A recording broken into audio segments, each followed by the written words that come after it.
por estar aquí y otra vez gracias a Mauricio y a Lidi por el invitarme. Para mí siempre es un súper orgullo venir a hablar a esta conferencia.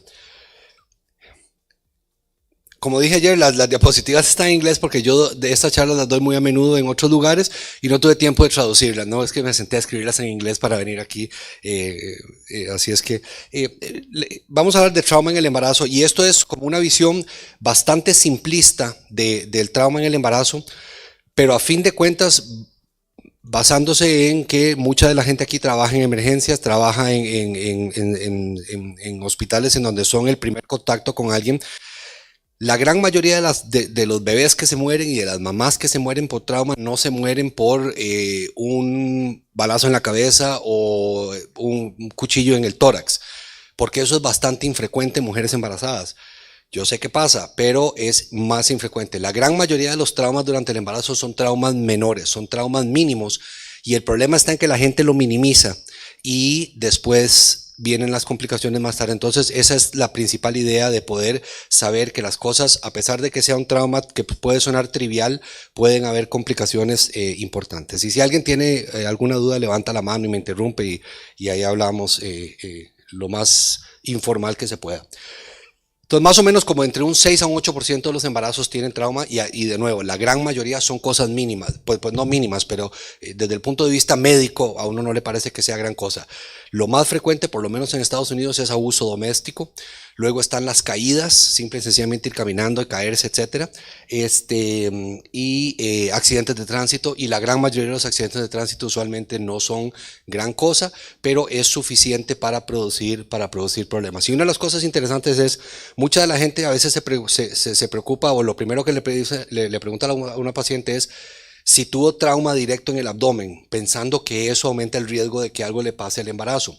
Y en realidad no es necesario. Puede haber trauma en cualquier momento. Una mujer, por ejemplo, se cae o la chocan por detrás, solamente se desplaza para adelante y después para atrás, o donde se cae por gravedad, cae, y el problema está en la interacción que existe entre la placenta y el músculo del útero. El músculo del útero, como todos los músculos, son elásticos. La placenta es rígida.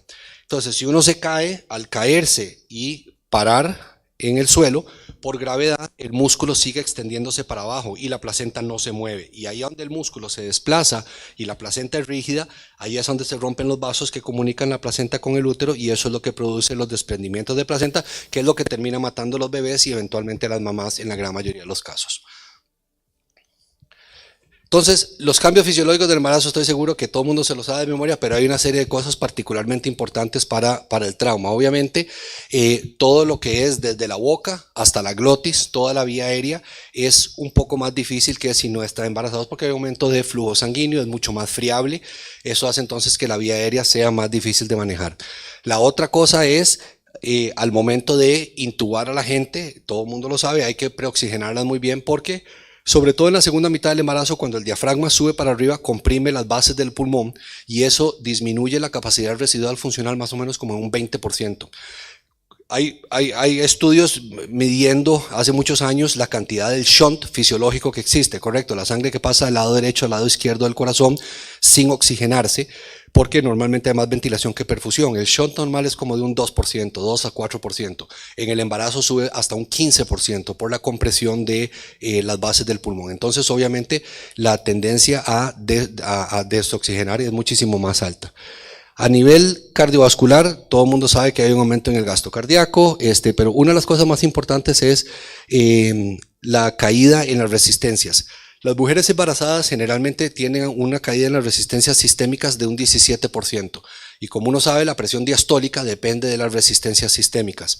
Entonces, por ejemplo, en la gente que está sangrando temprano, y nuevamente muchos de estos traumas uno los ve triviales, no se ve como gran cosa, pero pueden estar sangrando poco a poco.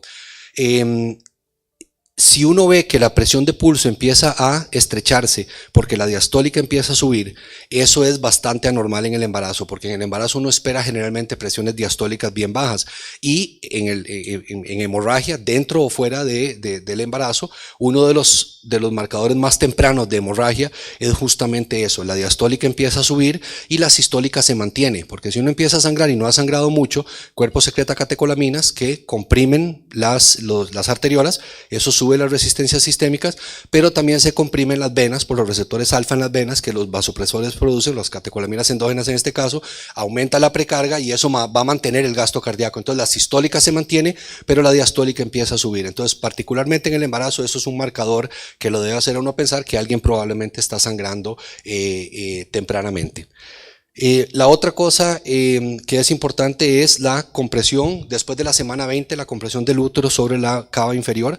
Todas las pacientes tienen que estar siempre tilted al lado izquierdo.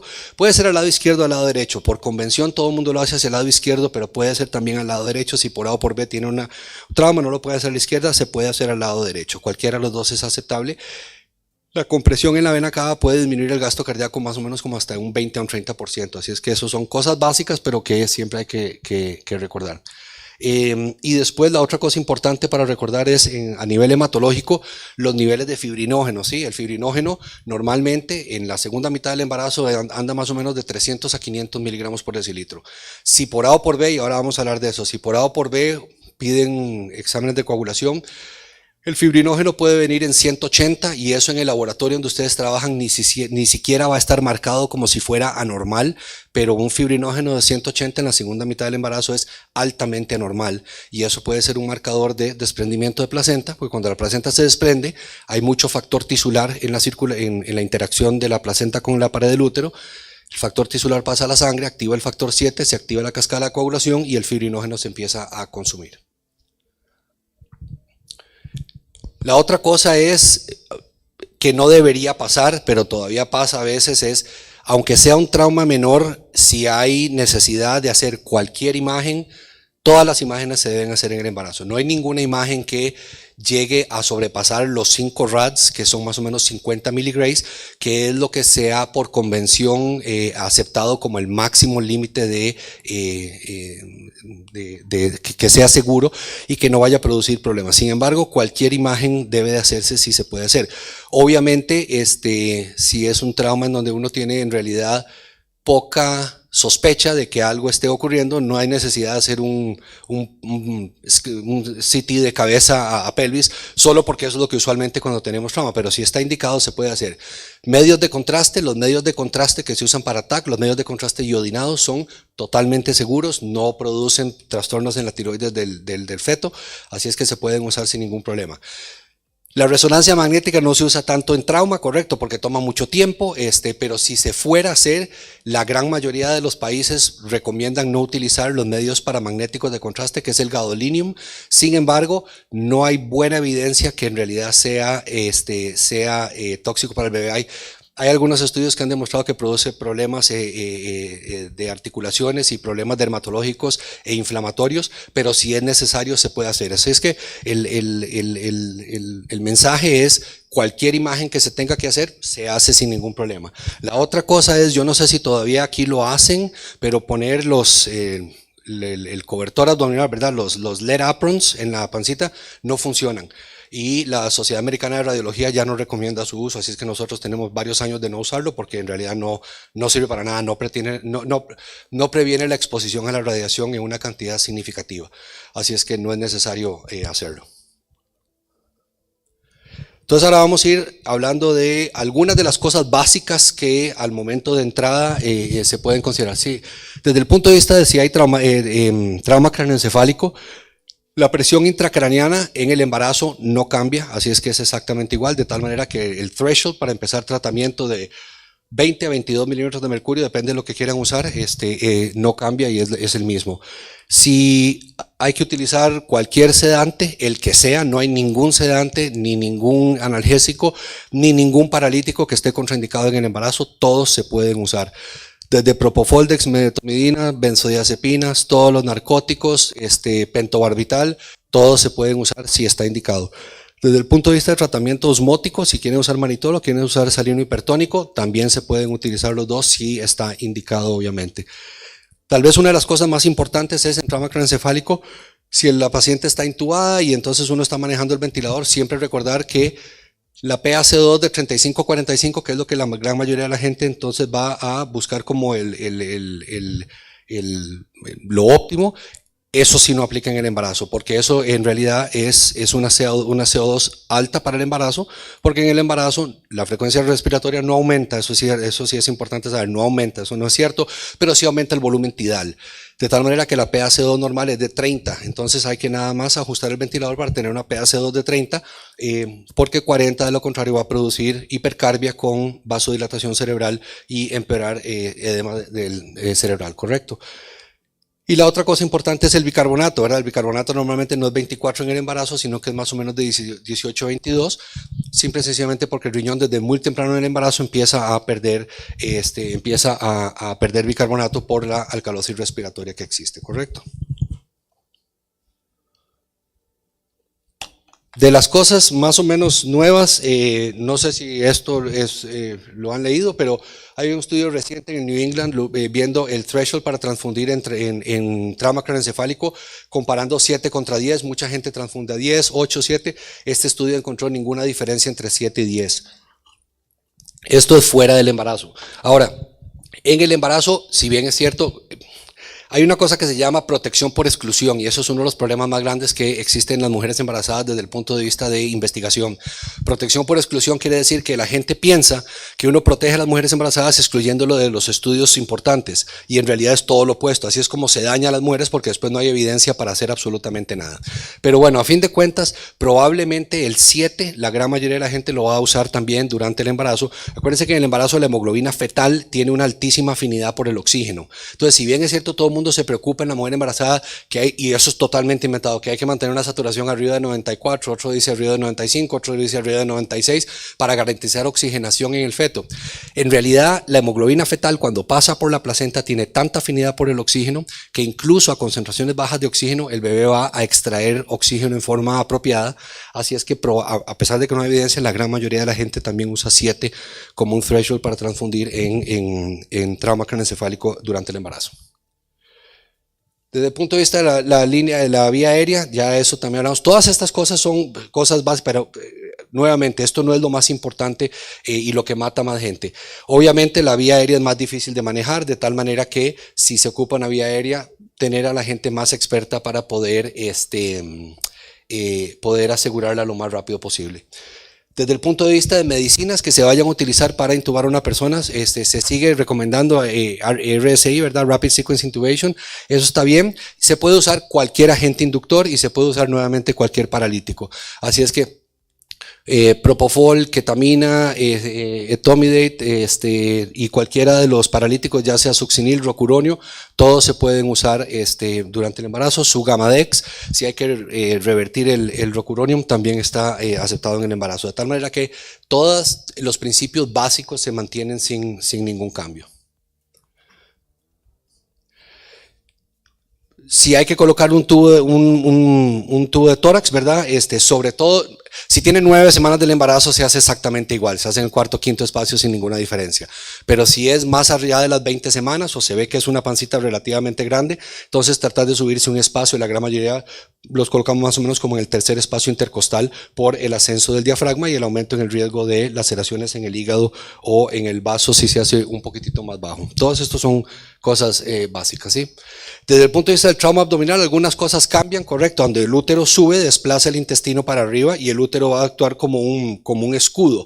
Entonces, trauma penetrante en el abdomen, usualmente las mujeres embarazadas tienden a tener menos daños que las mujeres no embarazadas porque tienen el bebé enfrente. Obviamente que eso se traduce en más alta mortalidad en el feto.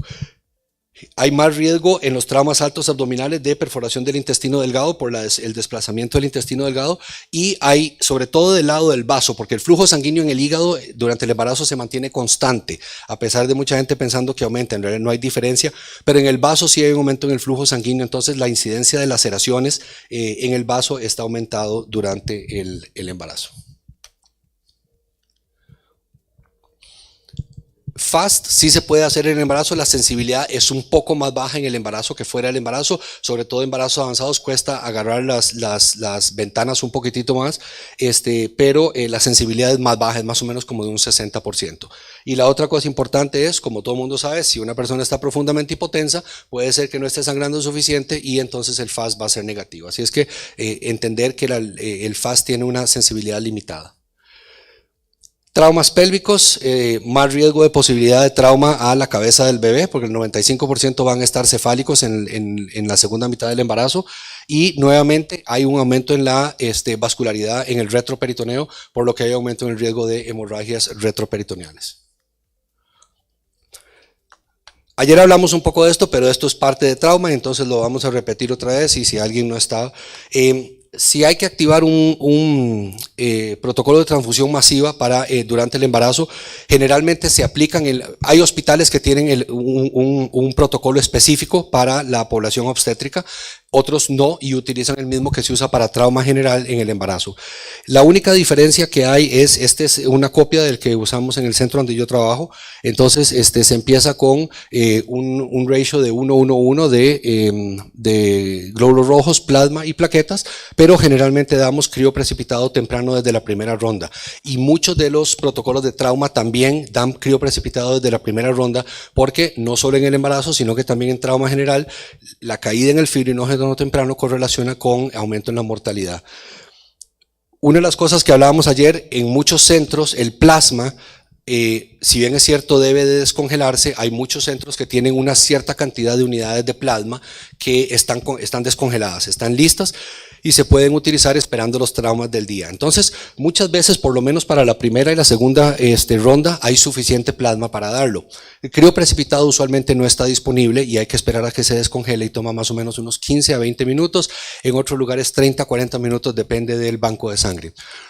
Pero el asunto importante a hablar aquí es que, específicamente para obstetricia, si el crioprecipitado no llega y uno empieza a dar los glóbulos rojos empacados con el plasma y con las plaquetas, la combinación de esos tres productos en un ratio de 1:1:1 va a llevar a que la máxima cantidad de fibrinógeno que uno puede alcanzar es de 168 miligramos por decilitro, lo cual en la gran mayoría de la gente que está sangrando activamente uno lo quiere tener arriba de 200 miligramos por decilitro.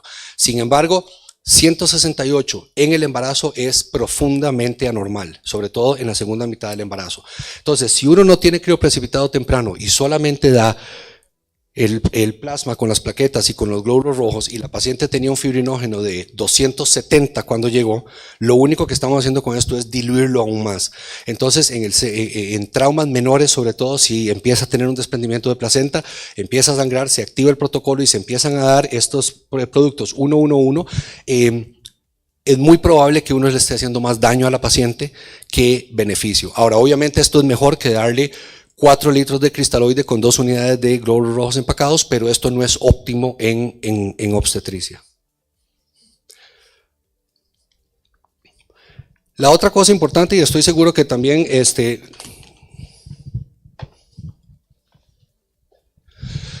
para los cirujanos generales y para todo el mundo y para los gastroenterólogos y para los intensivistas, es muy difícil saber exactamente cuándo activar un protocolo de transfusión masiva.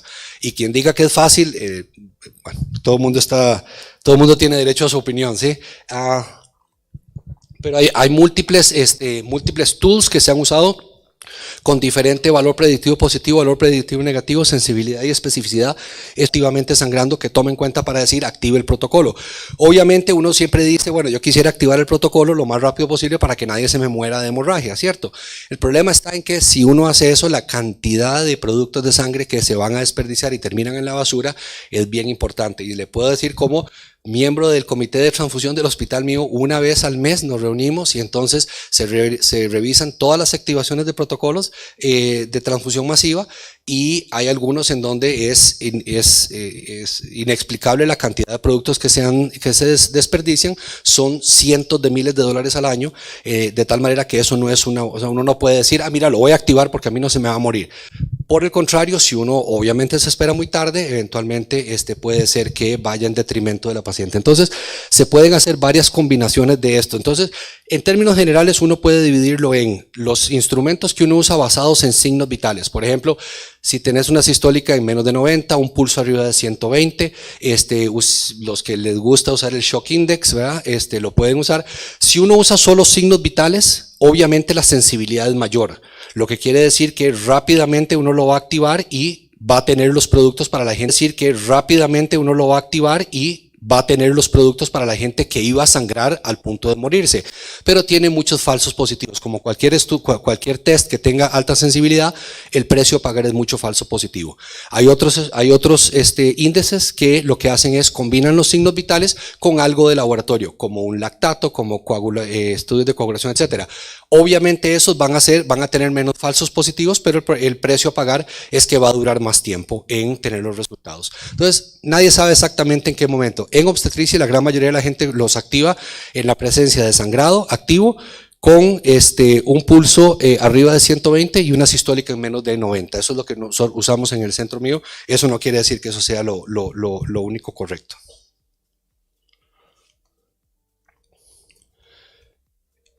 Y de esto también hablamos ayer, esa limitación tan importante, sobre todo en obstetricia por la caída en la concentración de fibrinógeno, ha hecho que en obstetricia se empiece a tener interés en lo que está pasando en trauma también, en el trauma civil, en donde ha habido un uptake del interés al uso de sangre total. La sangre total que se utiliza es sangre total que está fría, está en el banco de sangre, es sangre total O positiva, y tiene niveles bajos de anti-A y anti-B, una inmunoglobulina M en menos de 1 en 256, de tal manera que entonces si uno se lo da a una persona que tenga grupo A o que tenga grupo B, como los niveles de anti-A y anti-B son tan bajos, no hay evidencia de que produzcan reacciones hemolíticas, y esto en trauma militar ha demostrado mejores outcomes. Hay un montón de estudios, no sé si un montón, pero por lo menos 5 que yo sepa, ongoing en Estados Unidos, viendo en trauma civil a utilizar sangre total en vez de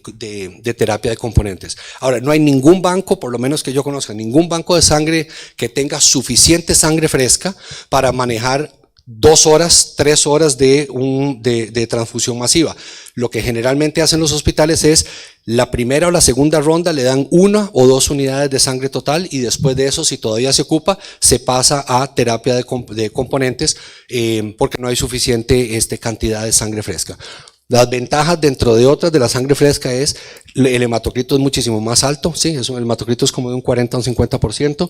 La función de las plaquetas es mayor porque las plaquetas están frías y no están a temperatura ambiente. Las plaquetas frías son más hemostáticamente activas. Y el conteo en una unidad de sangre total es lo normal, 150 a 400,000, comparado a 80,000, 90,000 en la terapia de componentes.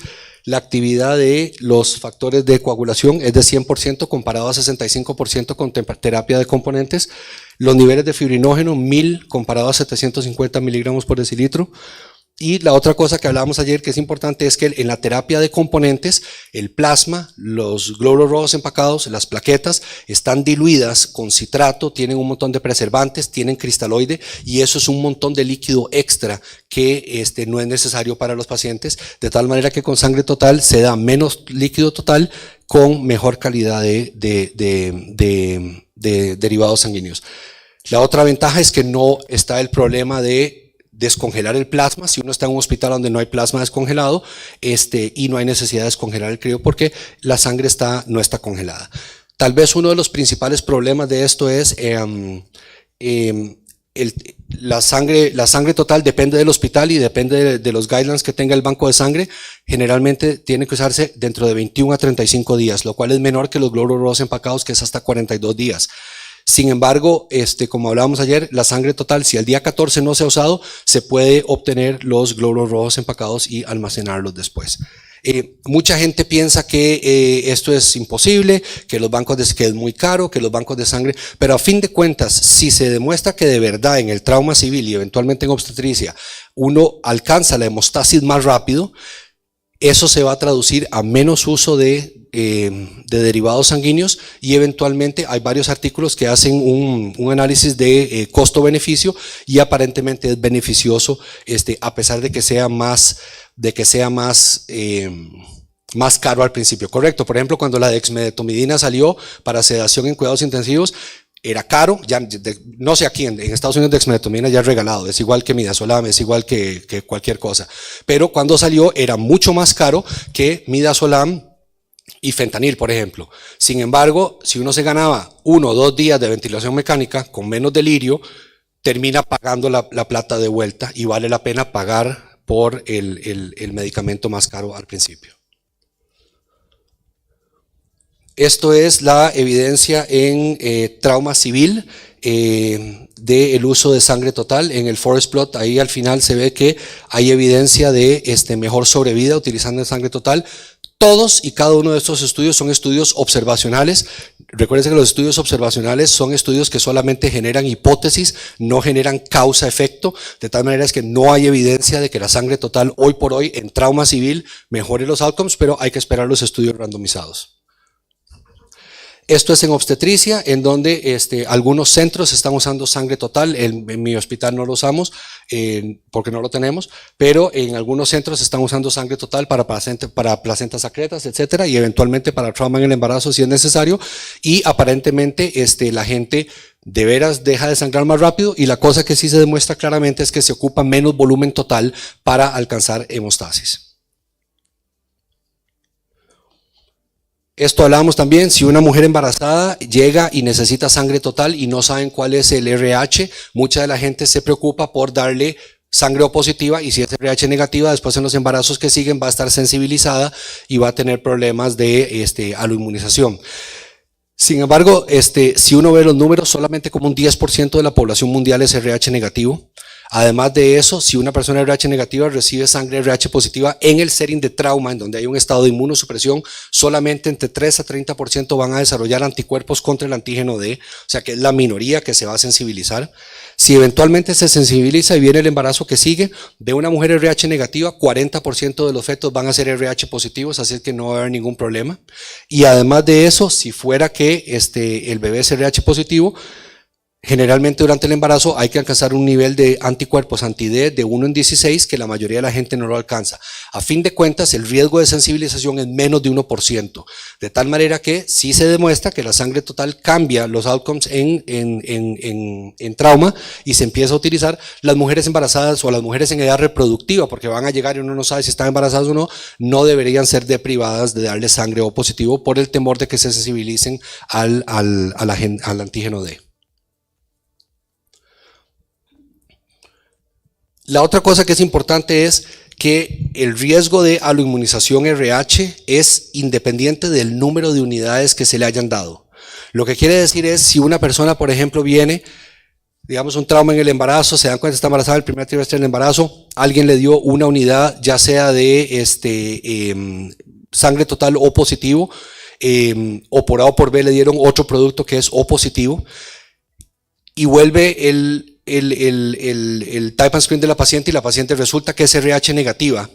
Entonces, el cambiarse y decir ya no le dé nada de RH positivo y démosle solo RH negativo no tiene sentido, porque la posibilidad de sensibilización es la misma si uno recibe, o si la paciente recibe una unidad de RH positiva o 400,000 unidades RH positivas. No es una correlación, así es que se sigue dando positivo si es necesario, o si es lo que se está utilizando en forma de sangre total, porque no hay correlación con el número de productos que se dan.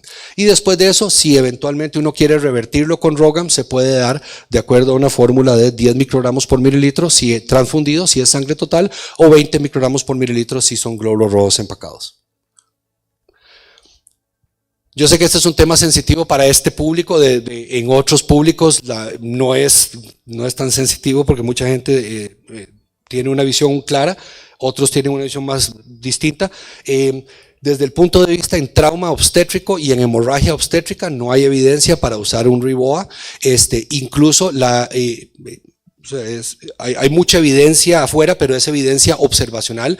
El estudio randomizado más grande que existe, que es el de Inglaterra, no demostró beneficios utilizando el RIBOA, sobre todo por retrasos a la hora de colocarlo y retrasos en la terapia final. Sin embargo, en obstetricia no hay evidencia para su uso. Puede que sea beneficioso, pero no hay evidencia, no hay estudios de buena calidad.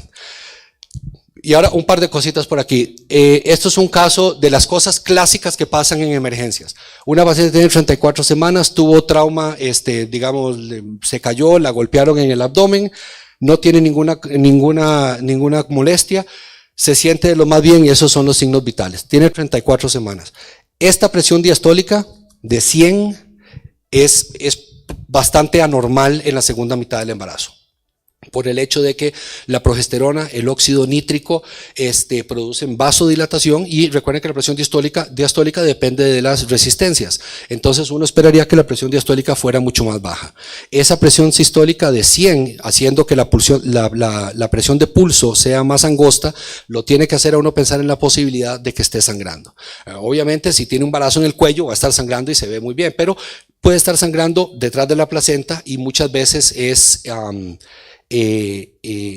no es clínicamente evidente. 20% de los desprendimientos no van a sangrar. Entonces, es importante sospecharlo ahí. 45 minutos después tiene shock hipovolémico franco por una laceración del hígado. Entonces, recordar el hecho de que la presión diastólica elevada en el embarazo es un marcador bien temprano de hemorragia y es suficiente para observar a la paciente más de cerca. Esta es otra cosa, 29 semanas, un poco de trauma leve, y ahora solamente tiene dolor de espalda y no tiene sangrado. Eso es otra cosa importante, los desprendimientos, porque el trauma en el embarazo, lo más importante es el desprendimiento cuando son los traumas menores, que son el 95% de los traumas que van a llegar a emergencias. El dolor de espalda hay que tener cuidado, porque obviamente si está doliendo en la pancita y uno siente el dolor, cualquiera puede diagnosticarlo, pero si la placenta está insertada en la parte posterior del útero, generalmente tiende a producir dolor de espalda nada más. Y el dolor de espalda, todas las mujeres embarazadas tienen dolor de espalda. Entonces hay que pensar y hacer un ultrasonido bien rápido, ver dónde está la placenta. Si está atrás, el dolor de espalda debe ser un red flag ahí para desprendimiento de placenta. Una de las cosas, y yo no sé muy bien cómo lo hacen, pero dependiendo de lo que se considere como viabilidad en el embarazo, ¿sí? Hay sitios en el hospital donde yo trabajo, ya vamos por 22 semanas.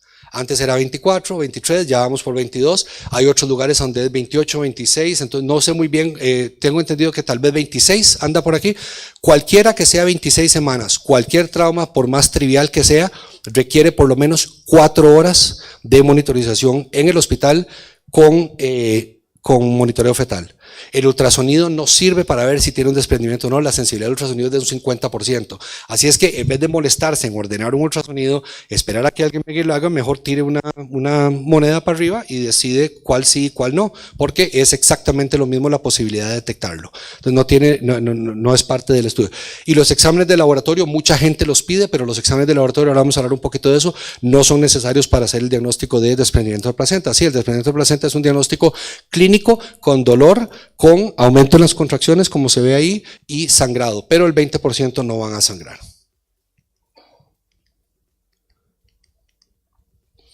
Así es que el monitoreo debe ser por 4 horas mínimo. Si a las 4 horas todo se ve bien y no tienen contracciones, y no tienen sangrado y no tienen dolor, se pueden ir para la casa. Si tienen alguno de esos, necesitan 24 horas de monitoreo. Y si a las 24 horas todavía tienen algunas contracciones o algo, generalmente se pueden ir para la casa, porque la posibilidad de un desprendimiento 24 horas después del trauma es menos de 1%.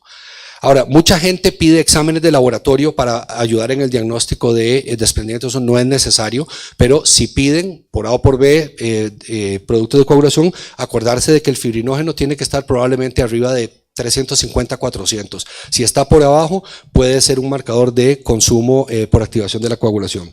Y luego hay otra gente que pide, y esto probablemente sí no debería hacerse.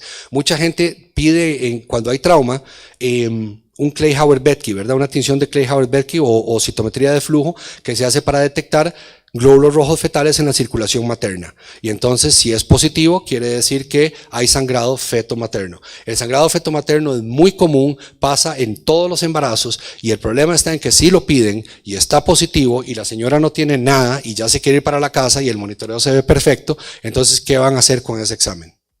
Entonces no se debe pedir. Eso solamente se pide cuando son RH negativas, ¿correcto? Si son RH negativas se pide porque esto es lo que se utiliza para calcular qué dosis de Resuman o de Rogam se les debe dar. Y esta es la última presentación. Yo sé que ayer alguien estaba hablando de cesárea posparto, perdón, cesárea perimortem y resucitación. La resucitación, el ACLS en el embarazo es exactamente igual. La única diferencia es sentir el útero. Si el útero está a la altura del ombligo, hacer un desplazamiento lateral del útero así como está. No le pongan una calza para volverla a 30 grados porque todo el mundo sabe la eficacia de las compresiones va a ser muchísimo menor. Así es que pedirle a alguien, ahí al estudiante o quien esté, que se ponga del lado izquierdo y nada más desplace el útero manualmente de esta forma. Todo lo demás es exactamente igual. Y desde el punto de vista de la cesárea perimortem, ¿cuándo hacer la cesárea perimortem? El ACLS y todas las recomendaciones en obstetricia dicen que debe de hacerse dentro de 4 a 5 minutos. Eso no quiere decir que uno tenga que esperarse ahí parado 4 minutos hasta hacerla. Y hay que individualizar los casos, ¿sí? Si por ejemplo alguien tiene